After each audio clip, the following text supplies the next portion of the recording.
नमस्कार मंडळी. गावाकडून फणस दिलेला, फणस म्हणजे गरेच काढून दिलेले. माझं काम एकदम सोपं करून दिलं. चांगले आहे बघा, असे गरे काढूनच दिले आहेत मला. फक्त आता काय करते, गरे दिले खूप, खाऊन काय संपणार नाही. तर आता हे असे ना बारीक करून ठेवते.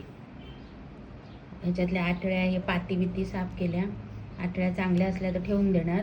आणि बाकीचं हे गरे ना फक्त 2 दिवस जर ऊन पडलं कडकडीत, आता जसं पडतंय पावसाने तर काही दडीच मारली आहे, पाऊसच नाही, तर 2 दिवस कडक ऊन मिळालं तर चांगले सुकतील.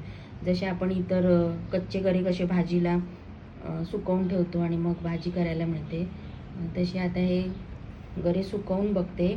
हा फणस आहे ना, कापा पण नाही आणि बरका म्हणजे रसाळ पण नाही. हा कुरणा गरा आहे, जाड असतो. हा चवीला चांगला आहे, पिकला आहे, खाऊन बघितला. फक्त जरा सुकायला गरे वेळ लागेल, जाड गरा असल्यामुळे.